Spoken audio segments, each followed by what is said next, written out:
ओम मित्रों, आज हम बात करेंगे 16 संस्कार पर। और इस वीडियो में हम सभी 16 संस्कारों पर संक्षिप्त में वर्णन आप सभी के समक्ष प्रस्तुत करेंगे।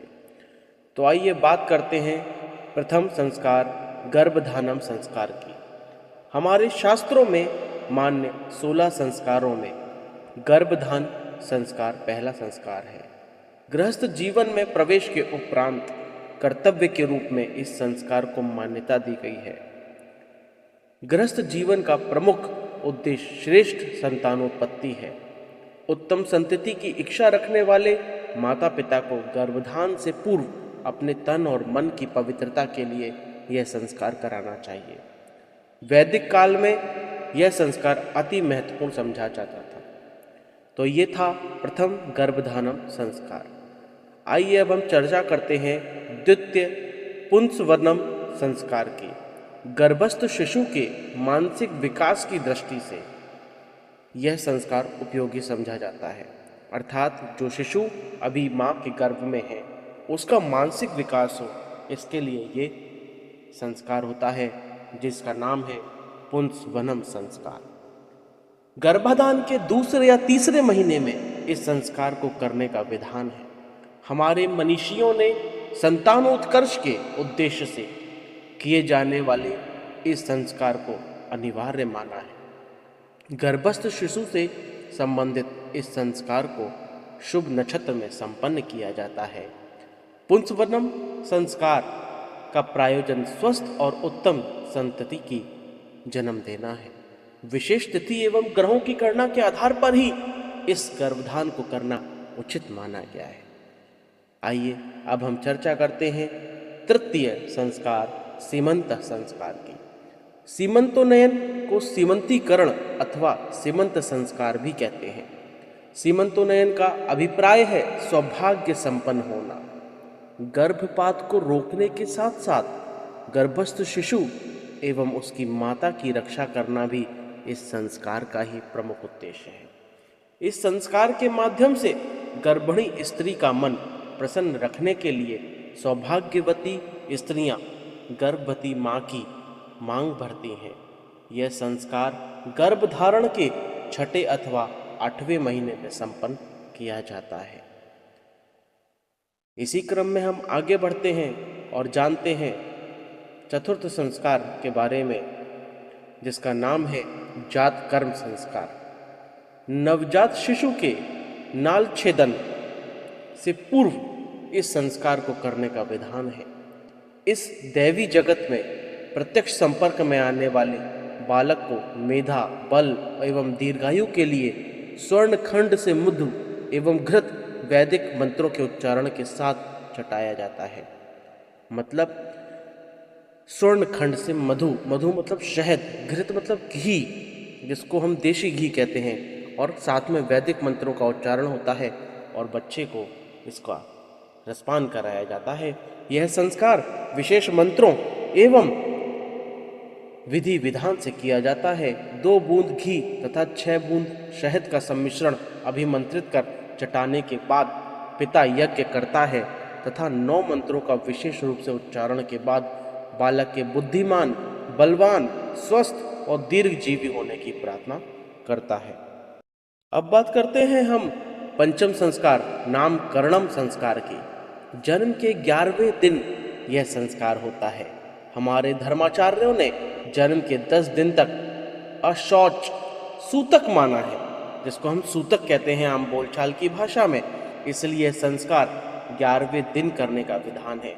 अर्थात बच्चे के जन्म से 10 दिन तक तो सूतक है, लेकिन 10 दिन के बाद 11वें दिन हमारी शुद्धि हो जाती है।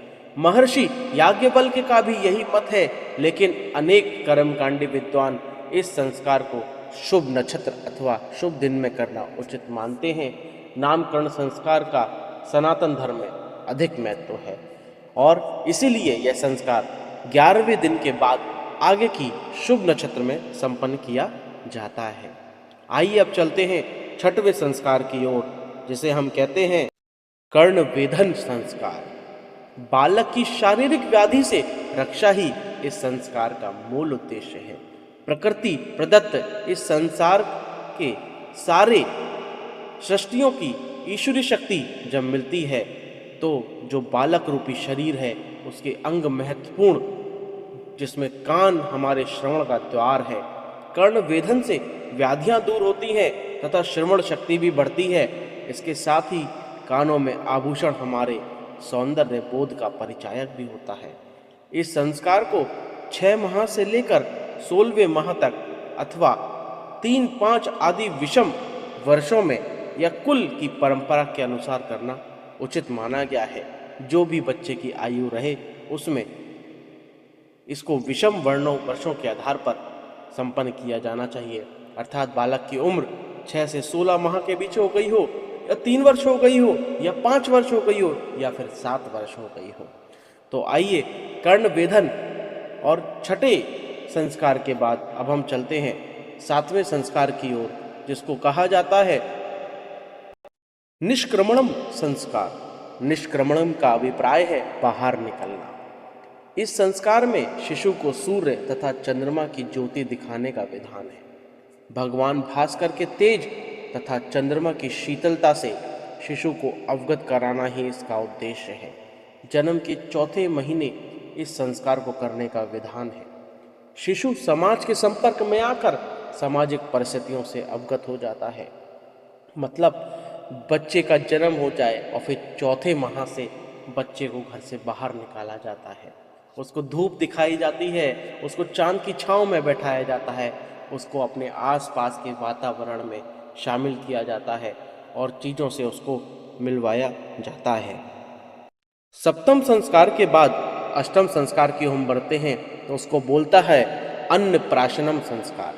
अन्नप्राशन का अर्थ है कि शिशु अन्न, जिसे शास्त्रों में प्राण कहा गया है, उसको ग्रहण कर शारीरिक व मानसिक रूप से अपने को बलवान व प्रबुद्ध बनाएगा। अन्नप्राशन के लिए जन्म से 6ठे महीने को उपयुक्त माना गया है।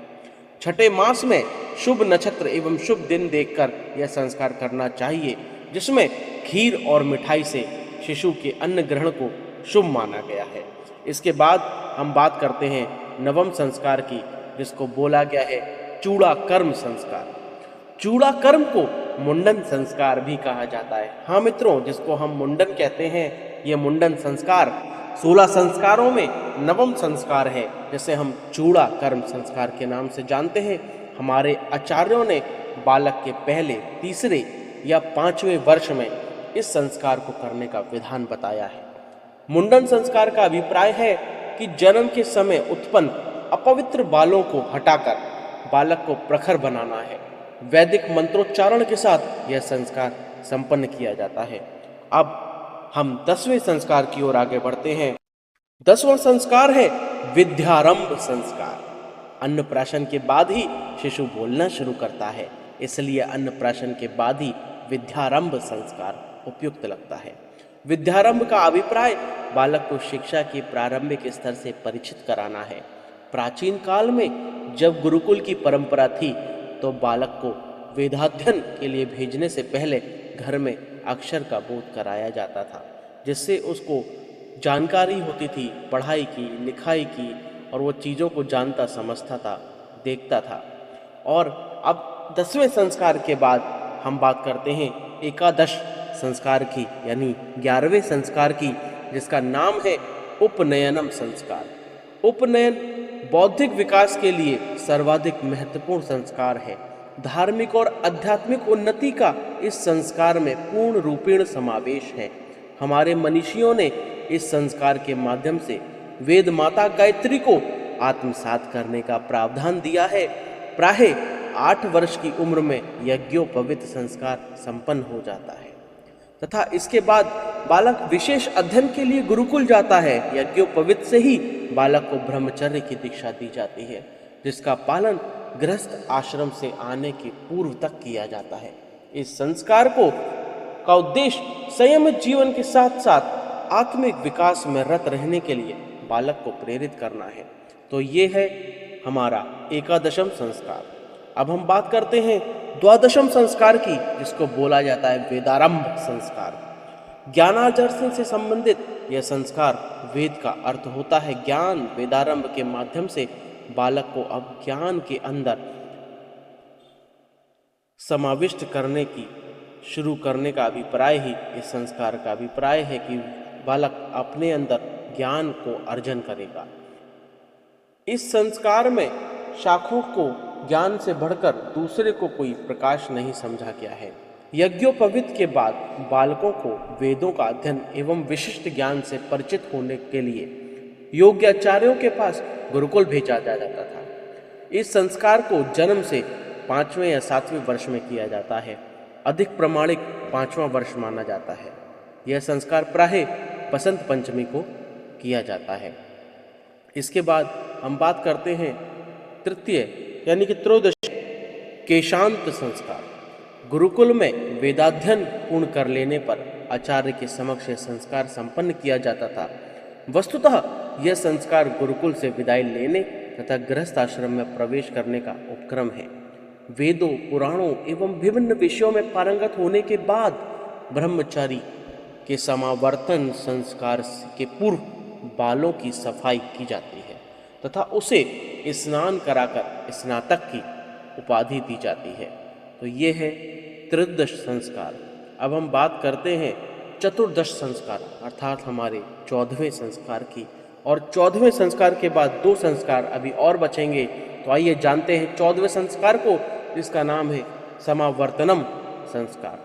गुरुकुल से विदाई लेने के पूर्व शिष्य का समावर्तनम संस्कार होता था। इस संस्कार से पूर्व ब्रह्मचारी का केशांत संस्कार होता था और फिर उसे स्नान कराया जाता था। स्नान समावर्तन संस्कार के तहत होता था। इसमें सुगंधित पदार्थों, औषधि युक्त जल से भरे हुए वेदी के उत्तर भाग में 8 घड़ों के जल से स्नान कराने का विधान है। इसके बाद ब्रह्मचारी मेखला व दंड छोड़ देता था। इसे यज्ञोपवीत के समय धारण कराया जाता था। इस संस्कार के बाद उसे विद्या स्नातक की उपाधि आचार्य देते हैं। इस संस्कार में इस उपाधि से वह सवर्ग गृहस्थ आश्रम में प्रवेश करने का अधिकारी समझा जाता था। सुंदर वस्त्र एवं आभूषण धारण करता था और उसके बाद आचार्यों एवं गुरुजनों से आशीर्वाद ग्रहण कर अपने घर के लिए विदा होता था। तो इस तरीके से था चतुर्दश संस्कार। अब आते हैं हम आपके और हमारे जीवन में सबसे महत्वपूर्ण संस्कार के लिए, जिसे हम निभाते ही हैं, वो है 15वां संस्कार, जिसे हम बोलते हैं विवाह संस्कार। प्राचीन काल से ही स्त्री और पुरुष दोनों के लिए सर्वाधिक महत्वपूर्ण संस्कार है। यज्ञोपवीत से समावर्तन संस्कार तक ब्रह्मचर्य व्रत के पालन का हमारे शास्त्रों में विधान है। वेदाध्ययन के बाद जब युवक में सामाजिक परंपरा निर्वाह करने की क्षमता व परिपक्वता आ जाती थी तो उसे गृहस्थ धर्म में प्रवेश कराया जाता था। लगभग 25 वर्ष तक ब्रह्मचर्य का व्रत का पालन करने के बाद युवक परिणय सूत्र में बनता था। तो इस प्रकार विवाह संस्कार संपन्न किया जाता था। अब हम अंतिम संस्कार पर आ रहे हैं और इसको बोलते हैं षोडश अर्थात 16 संस्कार। जी हाँ, जैसे कि मैंने कहा अंतिम संस्कार, आपने सुना होगा आपके नज़दीक में अगर कोई अपनी प्राणवायु छोड़ देता है, वह शांत धारण कर लेता है, तो समझते हैं अब ये इनका अंतिम है और इसी को हम अंत्येष्टि कहते हैं और यही अंतिम संस्कार कहा जाता है। आत्मा में अग्नि का आधान करना ही अग्नि परिग्रह है और इसीलिए इसको अग्नि परिग्रह संस्कार भी कहा जाता है। धर्मशास्त्रों की मान्यता है कि मृत शरीर की विधिवत क्रिया करने से जीव की अमृत वासनाएं शांत हो जाती हैं। हमारे शास्त्रों में बहुत ही सहज ढंग से इहलोक एवं परलोक की परिकल्पना की गई है। जब तक जीव शरीर धारण कर इहलोक में निवास करता है तो वह विभिन्न कर्मों से बंधा रहता है। प्राण छूटने पर वह इस लोक को छोड़ देता है। उसके बाद की परिकल्पना में विभिन्न लोकों के अलावा मोक्ष या निर्वाण है। मनुष्य अपने कर्मों के अनुसार फल भोगता है और फिर अंत गति को प्राप्त होता है और इसे ही हम कहते हैं अंतिम संस्कार। तो ये थे हमारे अंतिम संस्कार।